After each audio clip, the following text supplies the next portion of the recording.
Be the Messenger, the Courageous Hearts Collective podcast, hosted by Dr. B. Chad Starks.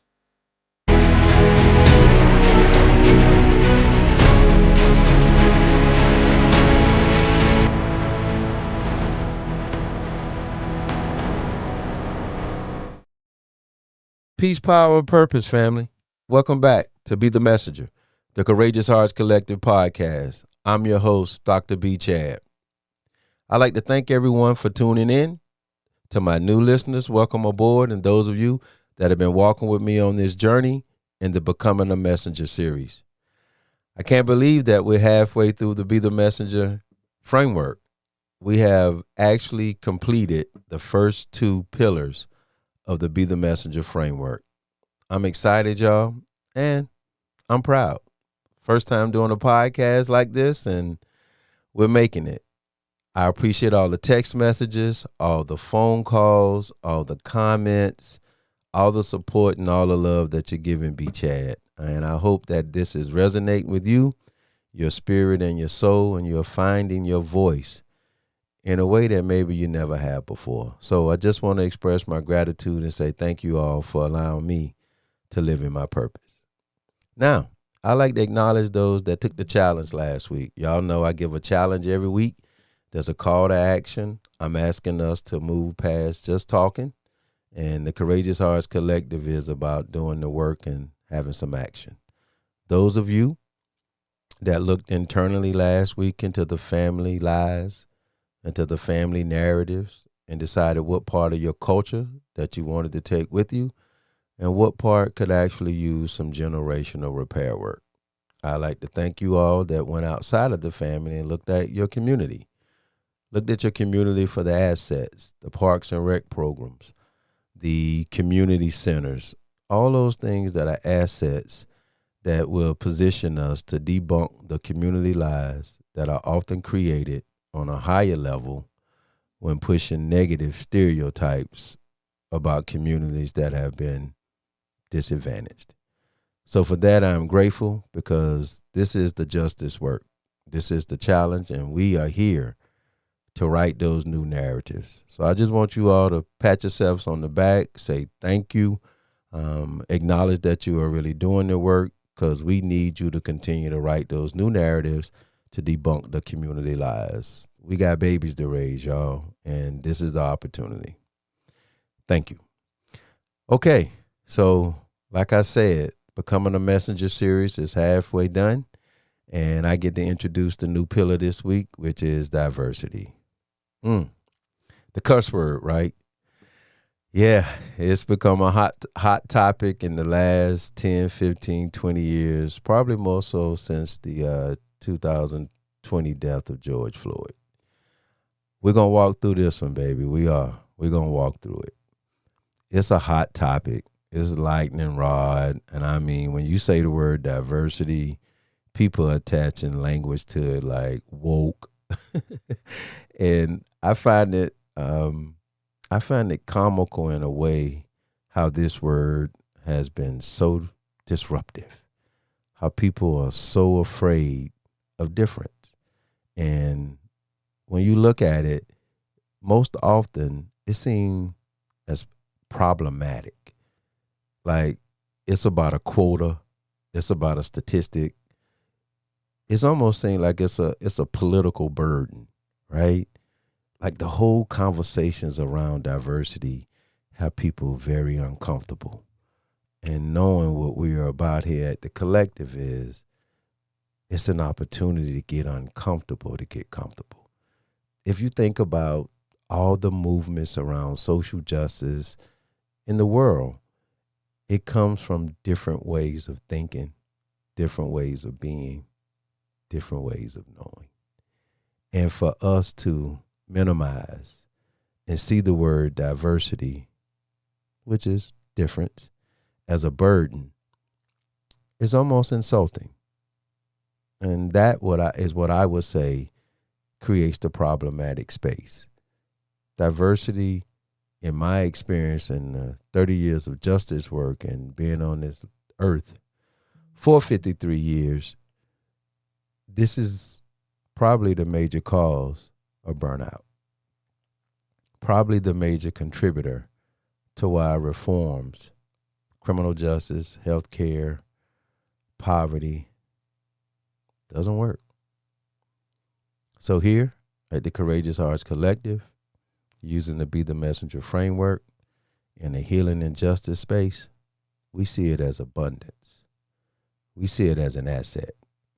We see it as the most essential raw material tool for the intelligence part of the work being done in the healing and justice space. We see diversity as an opportunity to grow. We see it as this, I didn't know this. I didn't think about it like this. I've often been stated and shared with that, man, you think different. A lot of my homeboys, my day ones, man, you think different. So if you just stop for a second and think about like what that healing is, when that acknowledgement is like there is difference, and how that different way of thinking can contribute to changing structural systems that need our healing as the essential part of fixing them. These broken systems most often take the same approach with the same mindsets, contributing to the same conversations, which produces the same results. We don't have to say what the word insanity represents, right? But most often, same continues to pop up. So I want us to be excited about it. And I think right now, in this climate that we're living in, diversity is threatening so many lives and disrupting so many spirits and damaging so many souls. And in that space is where the opportunity is. If we could turn that language, turn that opportunity of what it really means on its head, and just look through a different perceptual lens about, wait, if it isn't working, and if I put myself in position for it to work, maybe there's a different way to do it. So we want to center diversity in our justice work. We want to acknowledge it as the raw material for the intelligence that's needed to be grounded in healing and justice. So as we move through the conversation today, I ask that you open your minds, your souls, and your spirits to really difference, because that's where we're moving. We're going to be moving from a space of, I didn't think about it that way. I didn't have access to that.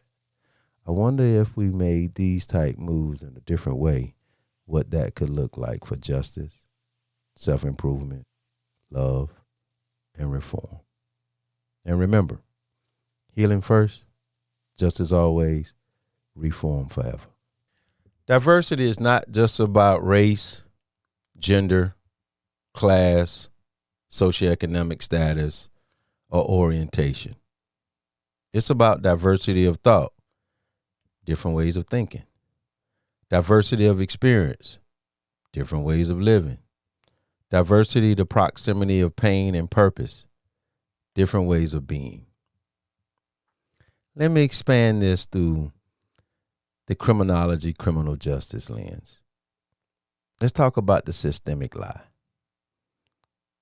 Let's talk about systems that lack diversity, lack enough information, enough intelligence to produce an outcome based on all its resources. Homogeneity breeds sameness, where diversity creates systemic purpose. When I was working on my PhD, which is titled Belle of Two Cities, for those of you that don't know, I had about 6 and 7 years where I was a bail bondsman. And I went back to school after those 7 years to get a PhD in criminology, but to really write about what this bail system was about and its impact on the community. So I did my dissertation work in Atlanta and Philadelphia. And at that time, there were 2 black district attorneys in both cities. And I wanted to do a comparative analysis of how decisions are made and impact in the South and the Northeast and see if there were any differences. And the research says that if you have a leader that carries the racial identity of the system that they are in charge of, that it may trickle down for different outcomes for those that are mostly impacted. So I went into the courtrooms and I took a stopwatch to observe these bail hearings.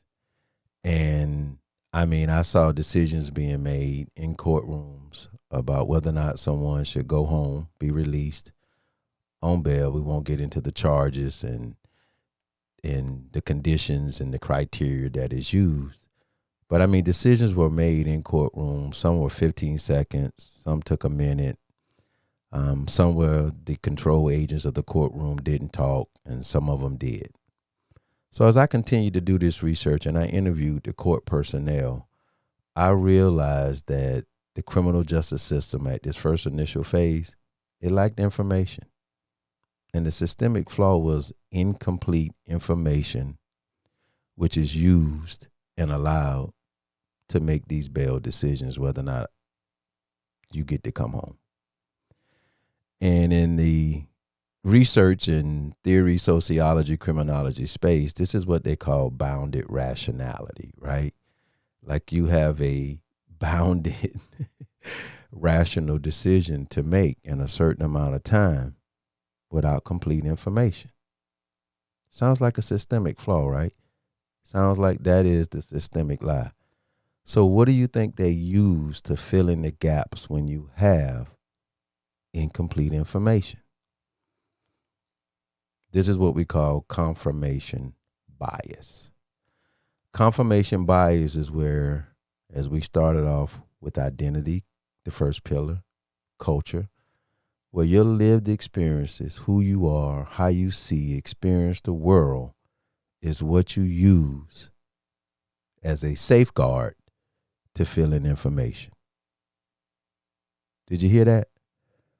So if you don't have diverse knowledge, diverse experiences, diverse ways of looking at the same situations or the same group of people in the same way, then you're going to fill those gaps with your lived experiences. These are real people making these court decisions, y'all. I know we give them titles and we make these assumptions that these people create decisions different than we do each and every day. And I want to say we're seeing some of this lack of diverse ways of thinking being filled with confirmation bias every day now in social media and real lived experiences, where discrimination and prejudice is showing up all day. So I'm going to walk us through that again, right? The homogeneity, the same way of thinking. Think about the family that is passing down these discriminatory ways of thinking or stereotypes and bias about another group of people. Thinking about the culture or the community that continues to perpetuate this notion of lack of diversity and how that plays out when these people come together in society, in these institutions like the criminal court system. I was amazed that the prep work that goes into making these decisions, and you can see in the files, right, because I had access to them, that they don't have complete information and they still make these decisions. So we are awarding and positioning magistrates, court personnel, judges with our babies to make the decisions around crime, protecting their community. Bail is a very, very difficult system that, of course, needs much more attention. But the lack of diverse perspectives is where the gap is with the information. And diversity is what will give us the opportunity to create a more complete system with complete information. Where in your life are you faced with a complex challenge, a complex decision, and you only have the limited experiences that you have? How do you make those decisions? Does your fear show up? Fear as in, I don't know. I've never been over there. But you still got to make that decision. Where in your work life How often have you been in your office or in the hospital and you have never had the experience of working with a different population? What information do you use to fill in the gap with how you should proceed? I'm going to take a guess. I'm going to make an assumption. And as a researcher, a social scientist, I'm going to feel that lack of information with the term confirmation bias, because it makes us feel safe, right? It makes us say, well, I did the best that I could. This is all that I know. What else was I expected to do? So if you get to the root causes of I did the best that I could, most often you were lacking diverse experiences, lacking diversity of thought to fulfill the incomplete information. That's why knowledge is so powerful. That's why the informal experiences that you have are all educational, to be in a position of wholeness to make the most informed decision. Don't fall for the trap, y'all. That's what diversity is. Diversity of thought, diversity of experience, diversity of complex positions of pain and power. I get it. This is deep soul work, right? Because your soul craves sameness. Yeah, it does. Just stop. Step back. Step back. You tell me how easy it is to just go to what you know. Well, that's what I know, B. That's what I did. Our soul craves sameness. Here's the deep work to this and the challenge that we represent here in the Courageous Hearts Collective. Are you aware that that sameness that your soul is craving is stunting your growth? It is limiting your ability to fill your toolbox with different tools, knowing that God is going to give you different jobs to do on this life's journey.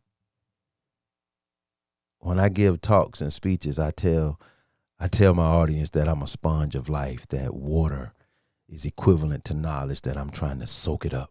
I'm trying to soak up all the knowledge that I can to take back to my community, to take back to the people that God gives me a chance to share my message with. This is not just about race, class, gender, or orientations. It's about purpose.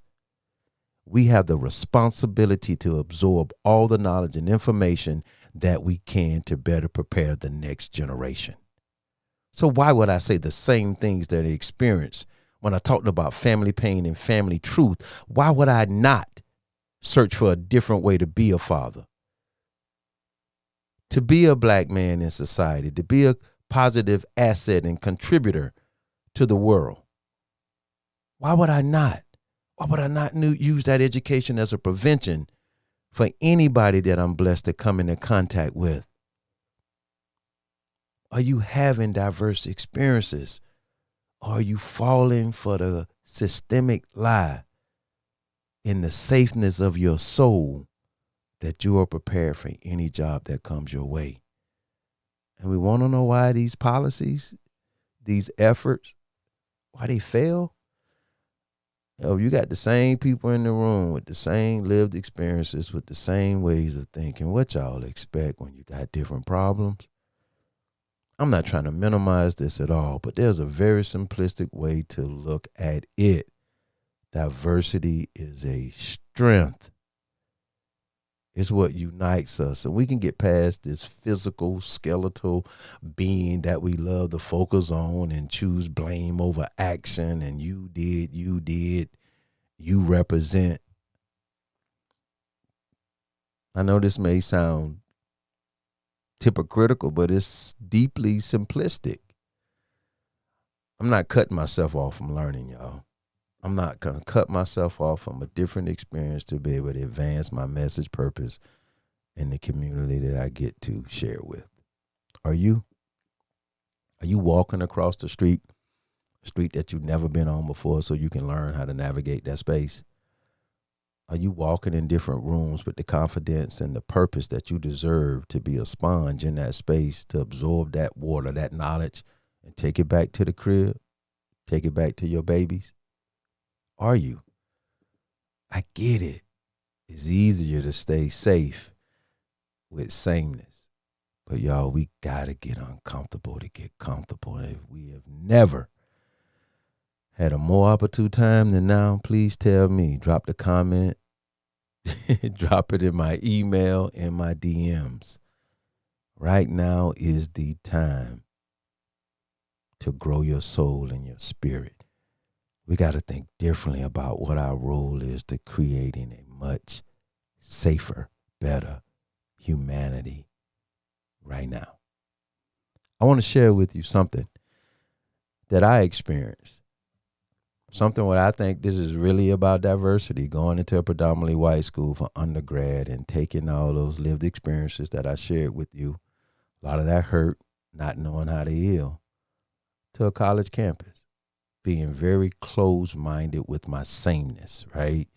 I got the homies, I'm leading, we organizing, and then I meet a white dude. He appears to be white. Football camp. He's really Italian, right? Ethnic is different than just race, right? Ethnicity is different than just race. And I'm not going to tell the whole story about how this friendship came about, but it came about as just being honest and true about who we were individually. But this fella had different experiences than I had. And we were able to meet because we both love sports and we both carried competitive energies, but we both met with a purpose of sharing the lived experiences to help each other grow. Yo, I love Nike. I love Nike when I was growing up. It was like, yo, if I can get the J's, if I can get the Air 1s, the Air Max 95s, yo, I'm clean. I'm good. He thought it was the funniest thing. So we're in accounting class one day, and I get access to the stock market, and I'm like, yo, I want to get some Nike stock.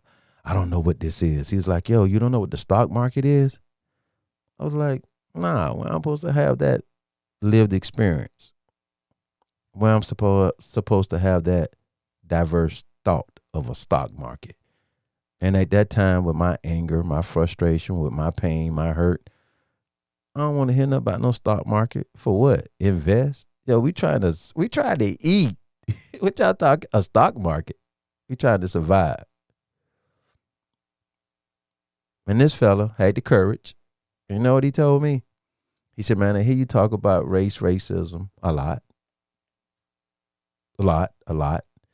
He was like, the stock market is the only institution that I know that isn't racist. I said, BS, bruh. There's no institution in America that doesn't carry race or racism. He said, the only color that the stock market cares about is green. Okay, you got my ear now. I'm hungry for something different. If I take the same pain on my journey of life that I was raised into, then I'm wrong. He started showing me in the morning at breakfast check. If any of y'all play ball, you go to breakfast check to make sure you're up to go to class. He would actually bring the newspaper and he would show me what the Dow Jones was like. How do you read the stock market? What does this mean? So simultaneously, I got this accounting class. I'm looking at these numbers for Nike and what you can invest in. And they say you can be part owner of this company by buying this thing called a stock. So here I'm with this new educational experience and he's teaching me these things. And you know what he does? Not only does he teach me, he shows the action and he buys my first stock for me. And I get the paper in my hand and I'm reading that Chad Starks is now an owner with voting rights of Nike apparel. It was crazy. It was crazy. This dude graduates, gets into the stock market and becomes my agent. As I get into the bail bonding world and I start making some money, getting some financial security, he introduced me into the stock market and I got into the game and it changed generational wealth. I was able to start paying for a different educational journey for my daughter at that time. And I mean, this opportunity was a game changer for me. That stock market, I still participate today. I share it with friends and family. My financial advisor came from Wofford College as well. But that courage that it takes for me to get past the pain that I didn't think someone like me could participate in that community changed my life. I get it, y'all. Our soul craves sameness, but that will stunt your growth. I grew up as a man by learning that there are other ways to make financial security a real thing for a kid like me. Healing first, just as always, reform forever. We all carry that fear of the other. We all carry the fear of the unknowing, what's next. But the true messenger is aware of that fear and turns that fear into curiosity. This is where that internal work that we've been doing. So I want you to use the messenger method. I want you to reflect upon a time, a most recent time, with some different perspective, some different experience really brought you a level of angst, really made you feel uncomfortable. And I want you to sit in it. I want you to sit in it and I want you to name it. Was it fear? Was it discomfort? Like, put a blue color to it. Put a orange. Put a fruit to it. Put a label on it. And sit in that truth for a second. The self-awareness piece, right? The self-reflection. Now you're aware of this so-called trigger whenever this presents itself. Now the self-consciousness piece is, I want you to walk towards it. I want you to open your mind, your spirit, and say, I am going to walk towards this different perspective, this fear that I have. And I want you to own it. And I want you to then sit and say, was it that bad? Was my fear warranted at the level that I rebuke the opportunity to grow? And then take a deep breath, look away and say, man, I just got another tool to position me to help bring humanity together. Deeper work for me. Heal work for me. Deeper work for the family. Heal work for the family.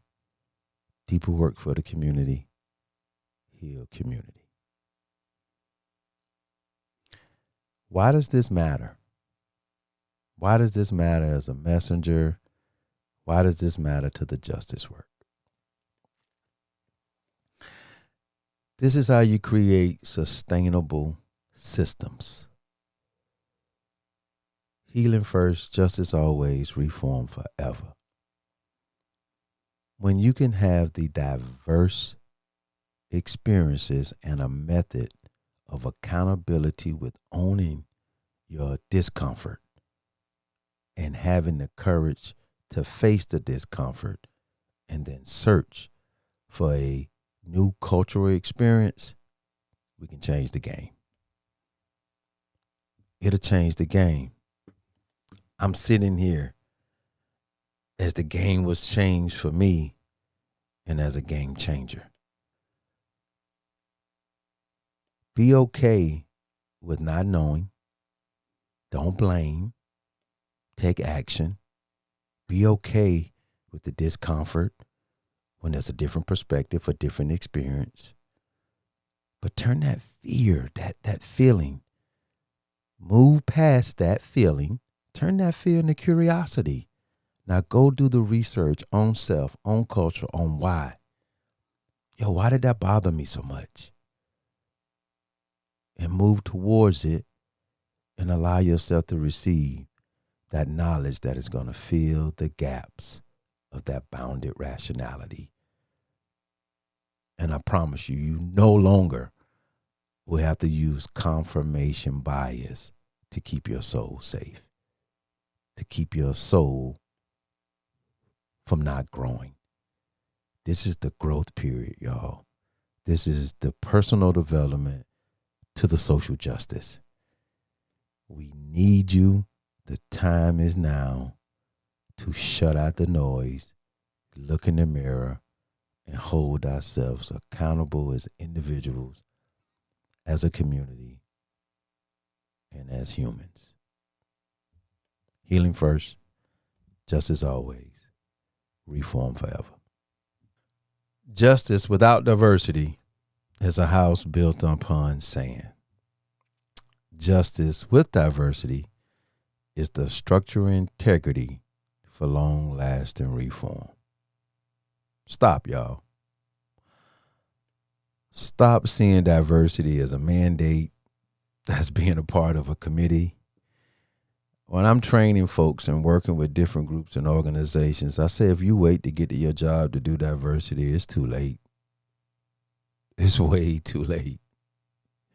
I want you to see this as a self-development tool. Diversity is a self-development tool. This is what we need to do. Diversity is the essential resource for healing and justice. So, as usual, here's your call to action. Those of you, if you may, take the diversity challenge this week. Drop it in the comments. Continue to call. Send me the text messages. What is one non-negotiable source that you will allow yourself to get out of your comfort zone with this week? News media, a belief, a community, an ideal, an idea. What is one non-negotiable source that you will show up using the messenger method around diversity? It's time, y'all.